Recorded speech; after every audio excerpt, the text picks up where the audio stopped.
اعوذ باللہ من الشیطان الرجیم، بسم اللہ الرحمن الرحیم۔ آج ہم تفہیم القرآن سیریز کی قسط نمبر 32 کے ساتھ آپ کے سامنے حاضر ہیں، جس میں ہم سورہ البقرہ کی آیت نمبر 253 سے آغاز کر رہے ہیں، اور الحمدللہ آج ہم تیسرے سپارے سے آغاز کر رہے ہیں۔ اللہ تعالیٰ کا شکر ہے، اس دعا کے ساتھ کہ اللہ تعالیٰ ہمیں لوگوں کے لیے آسانیاں بانٹنے کی توفیق عطا فرمائے، اور اللہ تعالیٰ ہمارے لیے بھی آسانیاں فرمائے۔ بسم اللہ الرحمن الرحیم۔ تلک الرسل فضلنا بعضهم علی بعض منہم من کلم اللہ ورفع بعضهم درجات۔ ترجمہ: یہ رسول جو ہماری طرف سے انسانوں کی ہدایت پر معمور ہوئے، ہم نے ان کو ایک دوسرے سے بڑھ چڑھ کر مرتبے عطا کیے۔ ان میں کوئی ایسا تھا جس سے خدا خود ہم کلام ہوا، اور کسی کو اس نے دوسری حیثیتوں سے بلند درجے دیے۔ وَلَوْ شَاءَ وَآتَيْنَا عِيسَى ابْنَ مَرْيَمَ الْبَيِّنَاتِ وَأَيَّدْنَاهُ بِرُوحِ الْقُدُسِ۔ اور آخر میں عیسیٰ علیہ السلام ابن مریم کو روشن نشانیاں عطا کیں اور روح پاک سے اس کی مدد کی۔ وَلَوْ شَاءَ اللَّهُ مَا اقْتَتَلَ الَّذِينَ مِن بَعْدِهِم مِّن بَعْدِ مَا جَاءَتْهُمُ الْبَيِّنَاتُ وَلَٰكِنِ اخْتَلَفُوا فَمِنْهُم مَّنْ آمَنَ وَمِنْهُم مَّنْ كَفَرَ وَلَوْ شَاءَ اللَّهُ مَا اقْتَتَلُوا وَلَٰكِنَّ اللَّهَ يَفْعَلُ مَا يُرِيدُ۔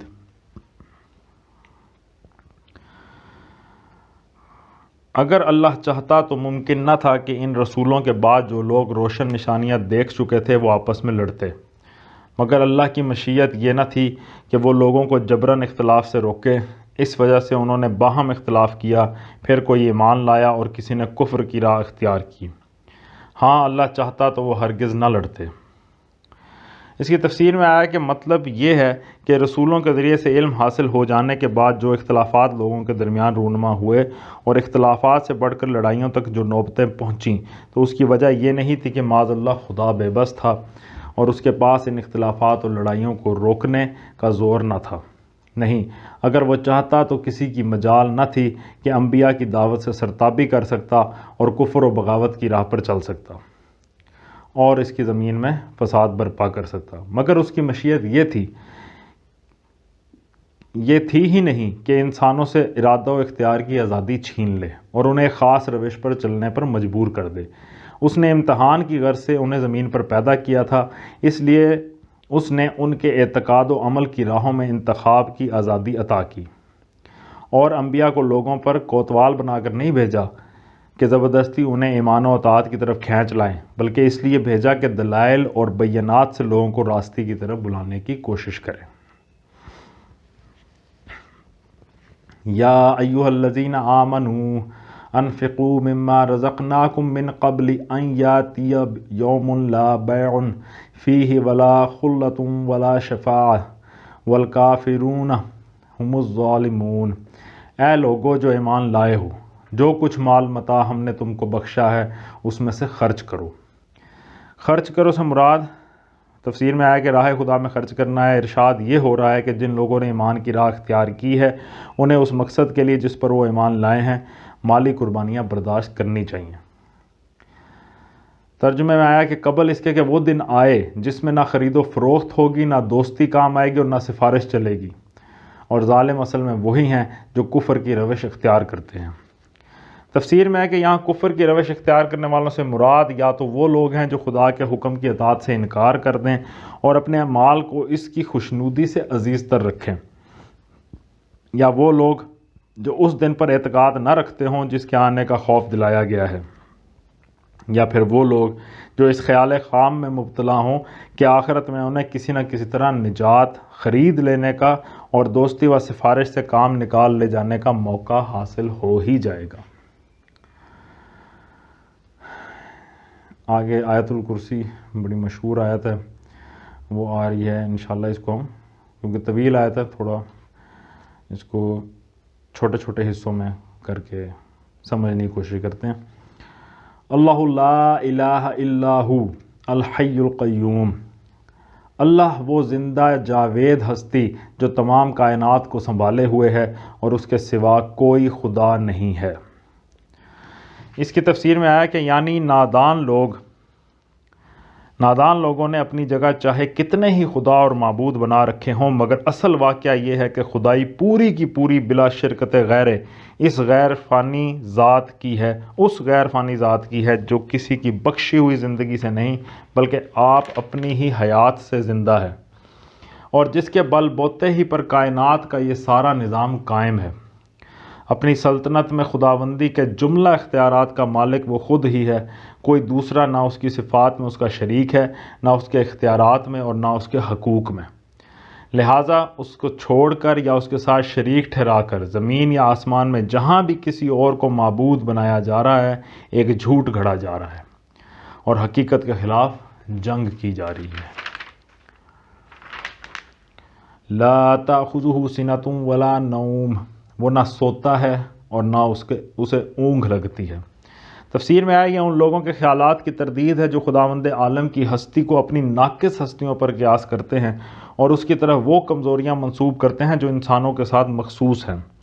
مثلا بائبل کا یہ بیان کہ خدا نے 6 دن میں زمین و آسمان کو پیدا کیا اور 7ویں دن آرام کیا، تو اس میں اس کی نفی کی گئی ہے۔ لہو ما فی السماوات و ما فی الارض، زمین اور آسمانوں میں جو کچھ ہے اسی کا ہے۔ اس کی تفسیر میں آئے گا یعنی وہ زمین و آسمان کا ہر اس چیز کا مالک ہے جو زمین و آسمان میں ہے، اس کی ملکیت میں، اس کی تدبیر میں اور اس کی بادشاہی و حکمرانی میں کسی کا قطعاً کوئی حصہ نہیں۔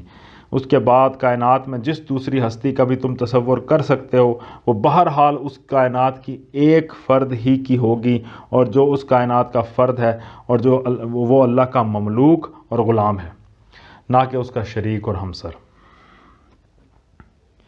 من ذا الذی یشفع عندہ الا باذنہ، کون ہے جو اس کی جناب میں اس کی اجازت کے بغیر سفارش کر سکے؟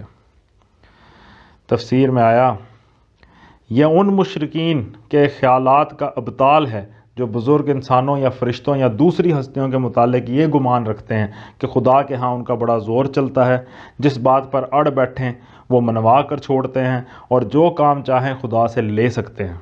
انہیں بتایا جا رہا ہے کہ زور چلانا تو درکنار، کوئی بڑے سے بڑا پیغمبر اور کوئی مقرب ترین فرشتہ اس بادشاہ ارض و سما کے دربار میں بلا اجازت زبان تک کھولنے کی جرت نہیں رکھتا۔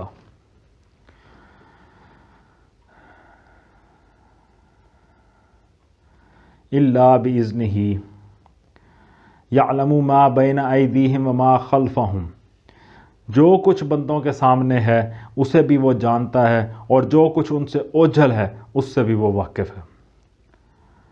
وَلَا يُحِيطُونَ بِشَيْءٍ مِّنْ عِلْمِهِ إِلَّا بِمَا شَاءَ، اور اس کی معلومات میں سے کوئی چیز ان کی گرفت ادراک میں نہیں آ سکتی الا یہ کہ کسی چیز کا علم وہ خود ہی ان کو دینا چاہے۔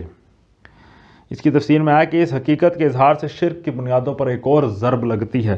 اوپر کے فکروں میں اللہ تعالیٰ کی غیر محدود حاکمیت اور اس کے مطلق اختیارات کا تصور پیش کر کے یہ بتایا گیا تھا کہ اس کی حکومت میں نہ تو کوئی بالاستقلال شریک ہے اور نہ کسی کا اس کے ہاں ایسا زور چلتا ہے کہ وہ اپنی سفارشوں سے اس کے فیصلوں پر اثر انداز ہو سکے۔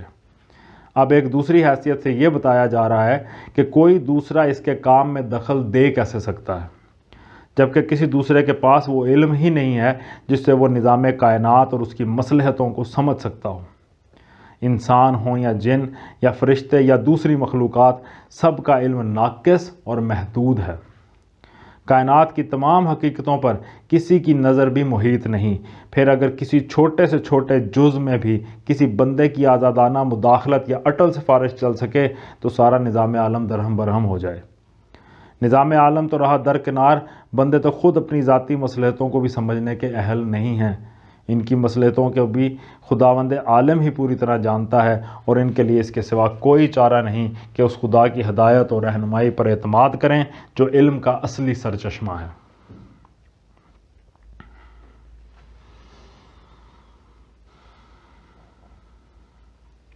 وسع کرسیہ السماوات والارض، اس کی حکومت آسمانوں اور زمین پر چھائی ہوئی ہے۔ تفسیر میں آئے اس اصل میں لفظ کرسی استعمال ہوا ہے جسے بالعموم حکومت و اقتدار کے لیے استعارے کے طور پر بولا جاتا ہے۔ اردو زبان میں بھی اکثر کرسی کا لفظ بول کر حاکمانہ اختیارات مراد لیتے ہیں۔ ولا یعودہ حفظہما وہو العلی العظیم۔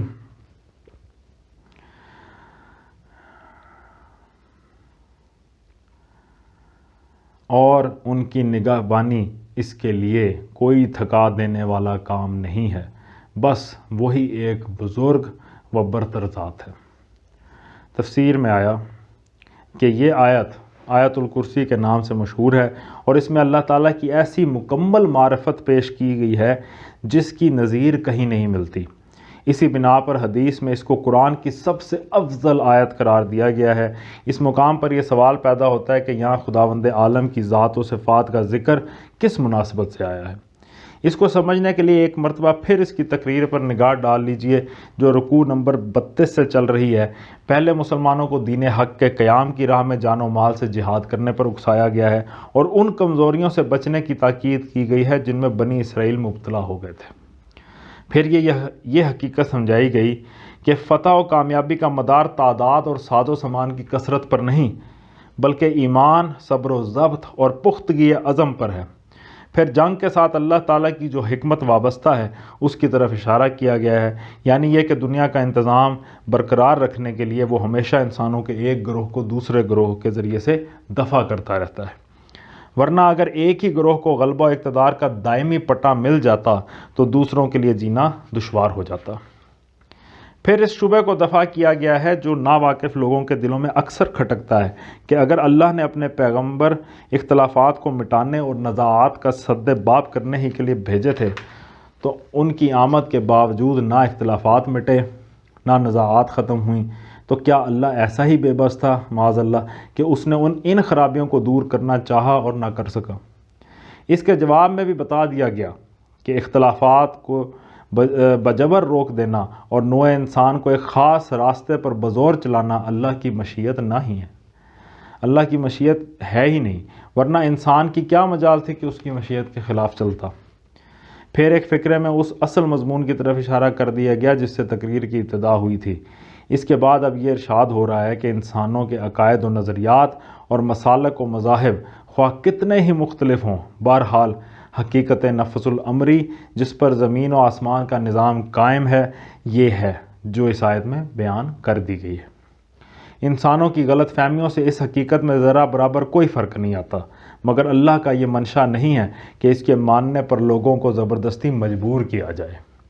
جو اسے مان لے گا وہ خود ہی فائدے میں رہے گا، اور جو اس سے منہ موڑے گا تو وہ آپ نقصان اٹھا لے گا۔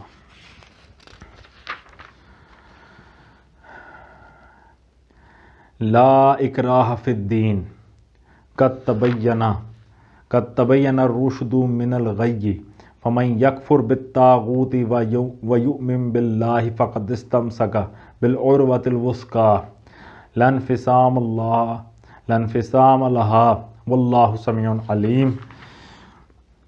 دین کے معاملے میں کوئی زور زبردستی نہیں ہے، صحیح بات غلط خیالات سے الگ چھانٹ کر رکھ دی گئی ہے۔ اب جو کوئی طاغوت کا انکار کر کے اللہ پر ایمان لے آیا اس نے ایک ایسا مضبوط سہارا تھام لیا جو کبھی ٹوٹنے والا نہیں، اور اللہ جس کا سہارا اس نے لیا ہے سب کچھ سننے اور جاننے والا ہے۔ اس کی تفسیر میں آیا کہ یہاں دین سے مراد اللہ کے متعلق وہ عقیدہ ہے جو اوپر آیت الکرسی میں بیان ہوا ہے، اور وہ پورا نظام زندگی ہے جو اس عقیدے پر بنتا ہے۔ آیت کا مطلب یہ ہے کہ اسلام کا یہ اعتقادی اور اخلاقی و عملی نظام کسی پر زبردستی نہیں ٹھونسا جا سکتا، یہ ایسی چیز ہی نہیں ہے جو کسی کے سر جبراً منڈھی جا سکے۔ طاغوت کے بارے میں تفسیر آ رہی ہے کہ طاغوت لغت کے اعتبار سے ہر اس شخص کو کہا جائے گا جو اپنی جائز حد سے تجاوز کر گیا ہو۔ قرآن کی اصطلاح میں طاغوت سے مراد وہ بندہ ہے جو بندگی کی حد سے تجاوز کر کے خود آقائی و خداوندی کا دھم بھرے اور خدا کے بندوں سے اپنی بندگی کرائے۔ خدا کے مقابلے میں ایک بندے کی سرکشی کے 3 مرتبے ہیں۔ پہلا مرتبہ یہ ہے کہ بندہ اصولاً اس کی فرما برداری ہی کو حق مانے مگر عملاً اس کے احکام کی خلاف ورزی کرے، اس کا نام فسق ہے۔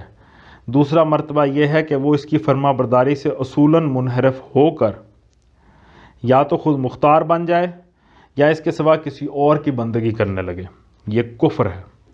تیسرا مرتبہ یہ ہے کہ وہ مالک سے باغی ہو کر اس کے ملک اور اس کی رعیت میں خود اپنا حکم چلانے لگے۔ اس آخری مرتبے پر جب بندہ پہنچ جائے اسی کا نام طاغوت ہے، اور کوئی شخص صحیح معنوں میں اللہ کا مومن نہیں ہو سکتا جب تک کہ وہ اس طاغوت کا منکر نہ ہو۔ صدق اللہ العلی العظیم۔ آج ہم نے سورہ البقرہ کی آیت نمبر 256 تک کا ترجمہ اور تفسیر سمجھنے کی کوشش کی ہے، اور اللہ تعالیٰ سے دعا ہے کہ وہ ہمارے ذہنوں کو کھولے اور ہمیں قرآن شریف کے مفاہیم کو ابزارب کرنے کی توفیق عطا فرمائے، ہمت دے، طاقت دے، اور اس کی توفیق کے بغیر کچھ ممکن نہیں ہے۔ اسی دعا کے ساتھ آپ لوگوں کا بہت بہت شکریہ، اپنا بہت خیال رکھیں، اللہ حافظ۔